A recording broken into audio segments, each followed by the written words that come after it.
Zoya news plus registered के मुजफ्फराबाद से नुमाइंदे राजा मोहम्मद इरशाद खान, मरकज़ी chairman Nawaz Sharif lovers forum आज़ाद जम्मू और कश्मीर और मरकज़ी मेंबर मजलिस आमना पाकिस्तान मुस्लिम लीग नून ने अपने ही एक बयान में कहा है कि कायद पाकिस्तान मोहतरम जनाब मियां मोहम्मद नवाज शरीफ के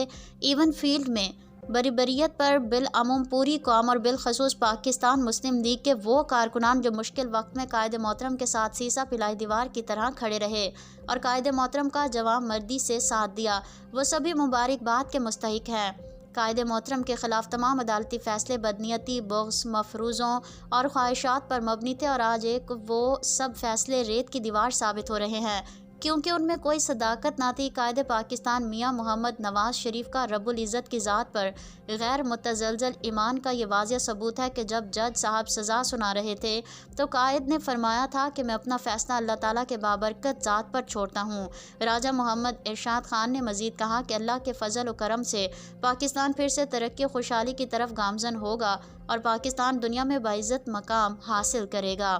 कि अगर 2017 में कायद पाकिस्तान मियां मोहम्मद नवाज शरीफ को वज़ारत उज़्मा से हटाया जाता तो आज अल्लाह के फ़ज़ल व करम से पाकिस्तान एशिया का टाइगर होता। उन्होंने मज़ीद कहा कि कायद मियां मोहम्मद नवाज शरीफ की हुकूमत के ख़िलाफ़ साजिश करके पाकिस्तान को घटा टोप अंधेरों में धकेलने वाले तमाम किरदारों को कटारे में खड़ा करके करार वाक़या सज़ा दी जाए।